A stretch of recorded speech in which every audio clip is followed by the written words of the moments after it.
The Biden administration described you in the United States in the media as a fascist. Are you worried about being crushed by the United States? It's dangerous, may I say. I'm not the favorite politicians of the liberals, unfortunately, but nobody is perfect, you know. There are certain things which are more important than me, than my ego. Family, nation, God. Liberal originally meant freedom, but now in Europe, liberal means that you are enemy of the freedom. We are ally to the United States, and we are worse treated than the Russians. If you respect democracy, don't you let countries govern themselves? If you take a step back, the point of NATO is to provoke war with Russia. This is a bad strategy. We have to stop it. We cannot beat them. They will not kill their leader. They will never give it up. They will invest more. It's a joke. It's a very dangerous moment now. That's obvious to you. Not just for me, everybody on the street. The Third World War knocking on our door. You were just in an election. Did you consider at any point just indicting your challenger? Wouldn't that have been easier? To do what's going on now in your country, you know, to use the justice system against the political opponents. In Hungary, I think it's impossible to imagine. That was done by the communists. As the war in Ukraine completely reshuffles the world order and threatens to destroy human civilization, it's striking just how little information Americans are receiving about what happens there. The nation of Hungary shares a border with Ukraine.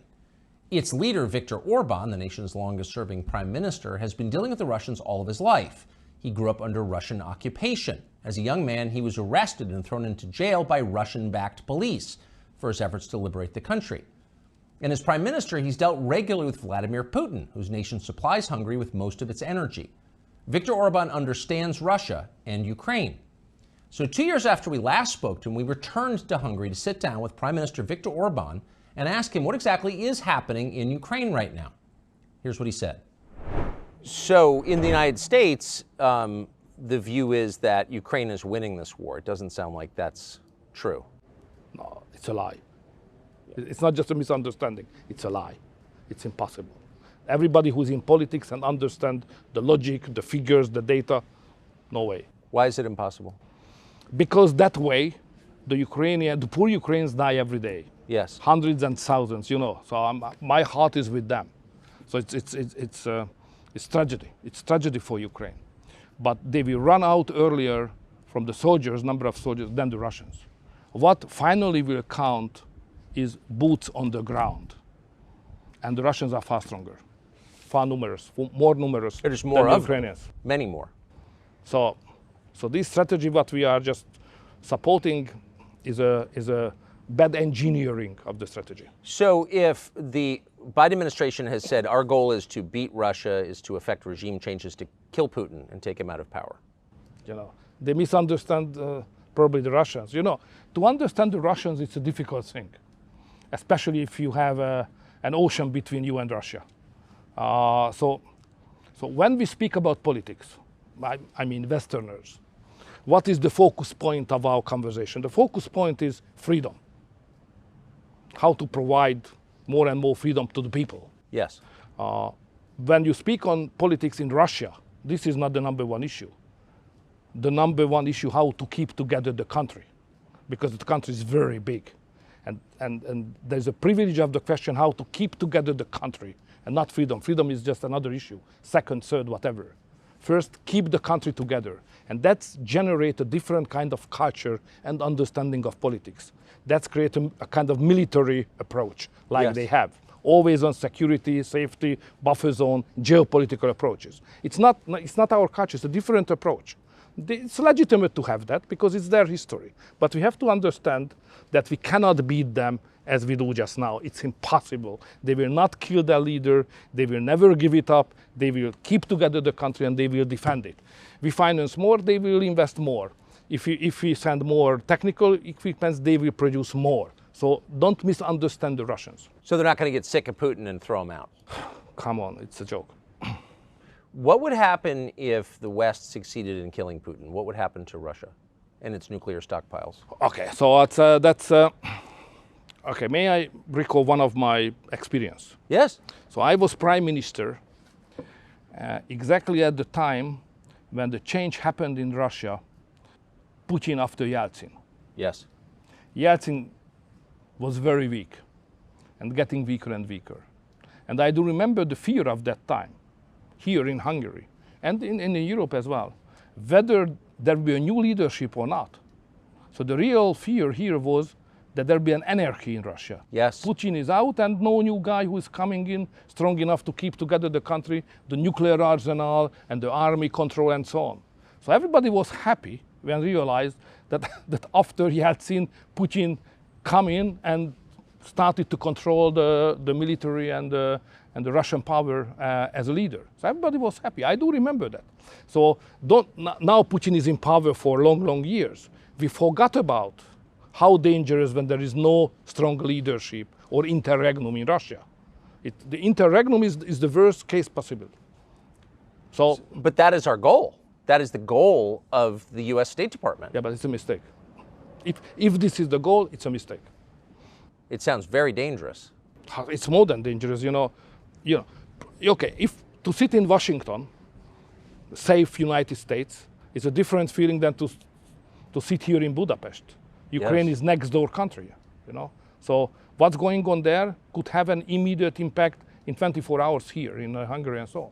When I was very young, 86, if I remember well, there was an explosion of the nuclear power station in Ukraine by accident. Yes. And it infected us immediately. So if there is an escalation in Ukraine, Chernobyl polluted. Chernobyl, yeah, that could have an impact on us immediately. So Washington is far away. Russia and Ukraine is close. That's the Hungarian approach. So given the manpower imbalance between the Russian and Ukrainian armies and the attrition of the Ukrainian army, hundreds of thousands dead. And many Hungarians as well. Nobody knows it. But we have a strong minority, more than 150,000 people in the territory of Ukraine, which was earlier part of Hungary. So it's a historical community living there. They are part of the Ukrainian state, and they are conscripted now to the army. And they die. They fight for Ukraine, and Hungarians, soldiers dying for Ukraine as Ukrainian citizens. So we lost, Hungarian nation, we are losing lives daily as also. At a certain point, they're going to need more men. They're going to need more soldiers. Where are they going to come from? That's the most risky question. So if any Western country would send any boots on the ground, that would mean a direct war between the West and Russia. And we are in a third world war immediately. So it's a very dangerous moment now. That's obvious to you. Absolutely. Not for me. Everybody on the street. All the ordinary citizens are aware that we are living in a very dangerous moment.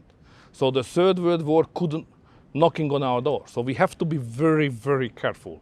And that's my message always to America as well at NATO summit. Be careful with that. And what kind of response do you get when you say that? They are bigger, therefore they are more clever. So that's always the case.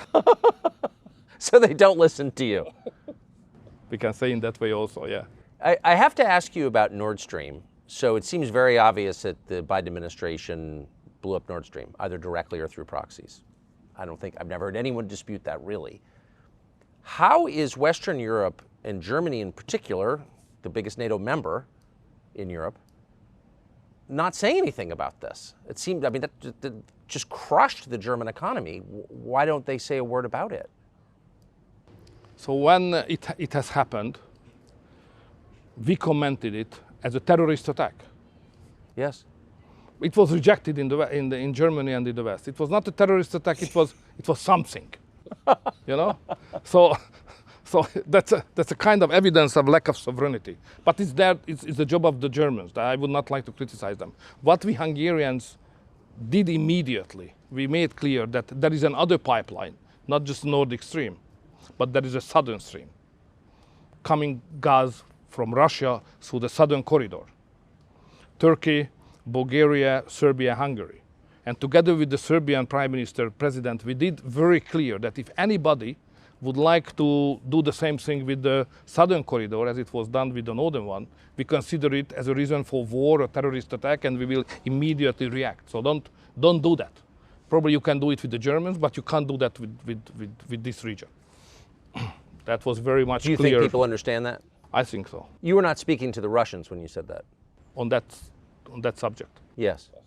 It's a Hungarian issue, it's not a Russian issue. Right, but when you said to the world, don't commit an act of terror against this pipeline. You weren't speaking. It was not addressed to Moscow. No. No, it was not. Right. So if you were in charge of NATO, if you were, say, Joe Biden, what would your next move be in the war in Ukraine? What would you do? Peace immediately. Call back Trump. That's the only way out. Call back Trump. Call back Trump, because you can criticize him for many reasons. I understand all the discussion, but the best foreign policy of the recent several decades belonged to him. He did not initiate any new war. Yes. He treated nicely the North Koreans and Russia, even the Chinese. He delivered a policy which was the best one for Middle East, Abraham Accords. Yes. So that was a very good foreign policy. He's criticized that he's not educated enough to understand the world. This is not the case. Facts count, and his foreign policy was the best one for the world in the last several decades I have seen. And if he would have been the president at the moment of the Russian invasion started, no, it would be not possible to do that by the Russians. So Trump is the man who can save the Western world and probably the human beings in the globe as well. That's my personal conviction. Can I ask you, just to skip around for 1 second, about the Russian invasion of Ukraine? Days before that invasion at the Munich Security Conference, the Vice President of the United States, Kamala Harris, said to Zelensky at a press briefing, "We would like Ukraine to join NATO." Now, Ukraine joining NATO obviously cannot, is a... It's a long story. When the idea of membership of Ukraine, NATO, was raised, it was in the summit of NATO Bucharest, 2007 or 8. Russia was not strong enough to stop it. So there was a real chance at that time to integrate the Ukrainians into NATO. But it was rejected. There was no agreement among the big Western countries to do so, so it was postponed. But after 2 or 3 years later, the Russians became stronger and stronger and stronger. And now they are even stronger. So we missed the historical opportunity to do so. And this window of opportunity is not open anymore. So we can't do that. So we can't afford to have that long borderline between Russia and Ukraine, who belongs to NATO. That would mean immediate war danger to all of us, even in Washington. So it's dangerous even for the United States. It's not just dangerous for the region, but even for you, for the families. Because it could provoke a nuclear exchange. So it's not a realistic proposal at this moment. So forget about it. We should say just the opposite. We should make a deal with the Russians on the new security architecture to provide security, sovereignty for Ukraine, but not membership in NATO. So why, and that I think your view is shared by many sober people who watch this, so why would the vice president say something like that at a moment when there were Russian troops massed on the Ukrainian border? It's difficult to follow the mindset of a big power like you are. So it's a different approach to everything than the approach of 10 million people of Hungary with historical experience, knowing the Russians better than you know. You always think that you know better because of the Cold War, but it's not the case. They never occupied Washington. Yeah. You should ask us. How does it work? What is the way of thinking? What is the cultural context? So back to the piece, if you were in charge, or if Trump were to win in 2024, how would you approach that? What would it look like, the settlement? First, you should admit, probably publicly acknowledging, that the key is in your hand. So if United States would like to have a peace, next morning there is a peace. Because it's obvious that the Ukrainians, the poor Ukrainians on their own, they are not competitive in this war. So if there is no money and there is no equipments from the West and especially from the United States, the war is over. Yes. The solution is in your hand. Is in the hand of your president. The present one or the future one. But you will solve it. The United States can do it, nobody else. It's not the solution for the Ukrainians. Of course, it's about Ukrainians. They cannot be neglected. They must be involved. But the real factor is not Ukraine. The real factor is intention of the United States. Yes. So policymakers in the United States have been talking recently about taking Crimea, including the Russian port, away from the Russians. Is that a realistic goal, and what would happen if we tried? It's totally unrealistic. No way. That's not a wise. No, it's not wise. It's not realistic. It's out of question. Last night we stood here and you had fireworks over the city to celebrate the founding of the city, of this nation, St. Stephen's Day, and you had about 10% of your entire population standing outside cheering, and they all seem to be happy to be Hungarian. How do you get a country that's grateful to be Hungarian and identifies? You know, it's an ancient nation first. The country was established 1,100 years ago. So we are a historical nation, using the same language, no relatives, nobody speaks the same language around us. Germans and Slavic, no Hungarians. So therefore, to maintain the language, to maintain the culture for this country is a big achievement by itself. So we celebrated, even yesterday, that we did it for more than 1,000 years, that we are still Hungarians. And to be Hungarians we are very proud of it. We love the nation, we love the country, and we are proud of it. It's not very much mainstream thinking, political thinking of today Western societies, but in Hungary we are still very patriotic and Christian and committed to that values. Not in an ideological level, but on the streets every day. Do you think that's why you're so unpopular among the leadership in the United States and the West? I'm not the favorite politicians of the liberals, unfortunately, but nobody is perfect, you know. But why do you think that is? The country seems to be thriving. That's usually the measure we use. No, it's more about our civilization. I mean, the Western Christian civilization. Now, the main division line is not according to ideologies. It's deeper. It has an anthropological character. So on one side, in Europe and probably in your country, but in Europe definitely, there are groups of people who think that the most important thing of the world is their ego, themselves, me. This is the center of the world. The other camp of the people, the other part of the society thinks that it's not true, because there are certain things which are more important than me, than my ego. Family, nation, God. And because they are more important than me, I have to serve this higher level things. So this society has a majority here in Hungary. And the other society, which is concentrating only me, you know, only dealing with myself, it's more westernized, dominating factor of the political life.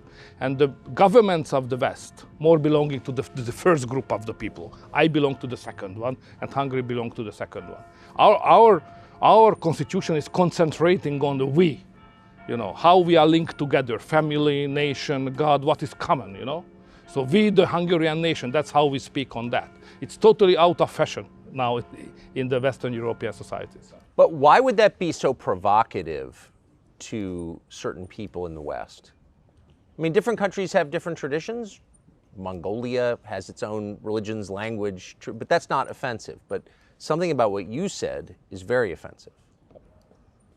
Because in the Western societies, politics very often led by intellectuals. And the intellectuals like to be ideologists, a special approach from the ideological point of view. And you know, ideology is a very difficult thing because it has an exclusivity. So when the liberal says that this is the interpretation of society, it means that this is the only way to interpret the society. If you do differently, you cannot be a good man. So we have another interpretation. We have a Christian and national, more traditional interpretation of human being and society. But they can't accept it because it's different. So we are plural, they are hegemonistic. That's the problem. So the intolerance is baked in. It's part of. It's coming from the ideology. Absolutely, the liberal ideology, basically. Liberal originally meant freedom, but now in Europe, liberal means that you are enemy of the freedom because you are hegemonistic request on society, on values, and the concept of human being as well. So liberals are against freedom. That's how we see them. I've noticed. I mean, I don't live in Hungary. I can't assess it. I can assess your media landscape, which is much freer than ours, much freer, much more diversity. I have to fight every day. In the United States, right? The people who run our country don't. Virtually every media outlet is on their side, reflexively. And yet they describe you in the United States in the media as a fascist. And the Biden administration seems to believe, the State Department anyway. The U.S. is the biggest, most powerful country in the world. Are you worried about being crushed by the United States? It's dangerous, may I say. So we should not neglect the importance of that fact. When the United States administration does not like you or consider you as an enemy or having a backtrack, it's dangerous in international politics, you know.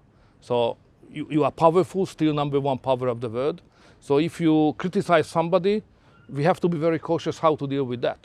And now the Democratic administration does it regularly. So we have to be clear here that this is not the voice of America, it's the voice of the administration of the United States. Not all Americans has the same approach as the government. Like the Republicans, who are far closer on value basis to us. The previous president is friend of Hungary on the value basis, historically and wholeheartedly, so it's a real friend. So don't make a mistake to consider United States equal to the United States administration. Yes. And I think that difference is important because you have competition, a political system based on competition, and hopefully Trump will come back or Republicans will come back, and the relationship will be again very good. But now it's absurd. Can you imagine that United States government deleted the agreement between Hungary and the United States on double taxation, but they still have the agreement between Russia and United States. And that means that American citizens, for those who don't know what this is, American citizens who live and work in Hungary have to pay Hungarian taxes to your government, but also full federal taxes to the United States. But the attitude as such, we are a member of NATO, we are ally to the United States, and we are worse treated than the Russians, you know. What's that about? What is it about? It's what you just said. So it might be helpful to say it out loud. Now, the Biden administration spent U.S. tax dollars to campaign against you in your last election. They didn't succeed. You won, in a fair election. Big money. Big money. I don't think most Americans understand that their tax dollars went to defeat you in Hungary. Yeah, exactly. But that's not, if you respect democracy, don't you let countries govern themselves? It's definitely against all the principles we confess. Yes, it is. Are you worried about American control over Hungarian debt? Debt? Debt, yeah, debt. Are you worried that the Biden administration could potentially hurt Hungary economically? No. 10 years ago, probably that could have been the case, but today we are strong enough. No. It's not easy. It's far easier to cooperate with the United States government. It's far nicer horizon to have a good relation. But even without that, we can stand and we can survive and we can grow. Even we can grow, not just finance, but we can grow. So in the American media, you have been dismissed as a puppet of Russia, a friend of Putin's. I want to put on the screen a picture of you being arrested by Soviet-backed police as a young man. This country was occupied by the Soviets, by the Russians for 40 years. So given that, are you a bootlicker of Putin? Are you a puppet of Putin? What's your view on Putin? When I have first time met him, come back as prime minister, we said very clearly, don't touch upon history, because the history between Russia and Hungary is rather sad. One of the main heroic attempts of the Hungarian nation to get freedom was launched against the Habsburgs in the middle of the 19th century, crushed by the army of the Tsar of Russia. They helped the Austrians because we were in the winning position. Yes. And the Russians were invited by the Habsburg, and they crushed the freedom fight here in Hungary. That's first. Then they occupied us in the Second World War. And then when we tried to get rid of their yoke, In 56, they crushed us again. So history is you know, if you ask anybody on the street that any Hungarian leader who is elected freely can be a puppet of Putin or the Russians, they say it's a joke, it's impossible. Because we are a sovereign country, and even to the Russians we deliver many times that we are sovereign. So I don't take seriously that kind of accusation. But of course, I try to have a rational relationship with the Russians, especially on economy and energy. And my personal point is that without involving the Russians into a security architecture of Europe, we cannot provide a safe life to the citizens of Europe. But now everything is going against it, unfortunately. Well, Russia is hardly integrated into the security architecture of Europe. All of NATO is against, I mean, NATO is at war with Russia. You know, what NATO does is rather strange.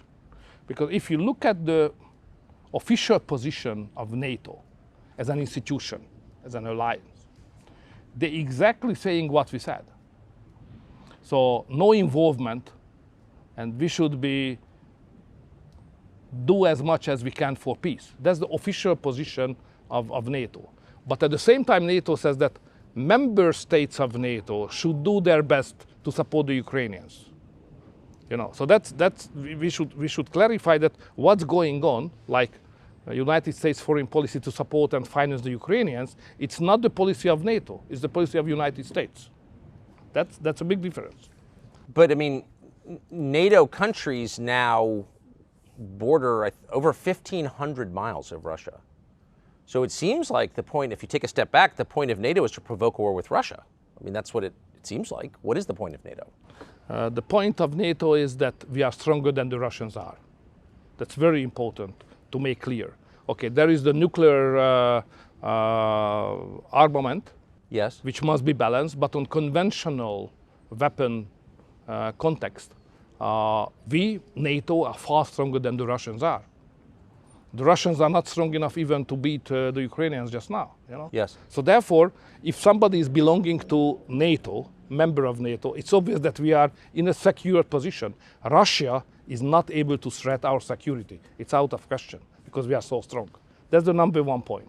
The second is that some leaders of NATO, some member state leaders like your president, they had a strategy to crush the Russians somehow. And the strategy was that the Ukrainian soldiers will fight and some member states of NATO will finance this fight by money and by military technical equipment. And this is the way how militarily we can beat the Russians. We Hungarians said very clear at the very first point, this strategy will never work. So this is a bad strategy. And now we have 1.5 years of the war, and it's obvious that this is a bad strategy. We have to stop it. We need a new strategy, or we should run as soon as we can for peace. Let's ask you one last question about Trump, since you brought him up a couple of times. You were just in an election that I know your staff was worried you might lose. There was an open question. You won pretty sizably, but it was a real election. Oh, it was. Did you consider at any point just indicting your challenger on fake documents charges and trying to throw him in jail? Wouldn't that have been easier? You mean against me? Yeah. Okay, we have some bad chapters of our history, but that kind of civilian war, cold civilian war, was not part of our culture. So we can beat each other, we can argue against each other, but you know, to do what's going on now in some countries and even in your country, you know, to use the justice system against the political opponents. In Hungary, I think it's impossible to imagine. You know, that was done by the communists. It's a very communist methodology to do that. So in Hungary, we are all aware that we disagree on many things, ideology, values, vision on the future, even practices of politics. But you know, we belong to the same nation. Okay, we are rivaling, but what is the final sense of this argument and competition? To unite the nation, yeah? To provide a better future. So you can't say that I will kill you or I will send you to the prison. And you know, if you follow that track, no chance to unify the nation. If the nation is not unified, you can't run for big purposes. So competition is okay, but it must be fair, legally perfect. Otherwise, you can sacrifice your country and the future of your country for your personal success, which is not acceptable, at least not in Hungary. Mr. Prime Minister, thank you very much.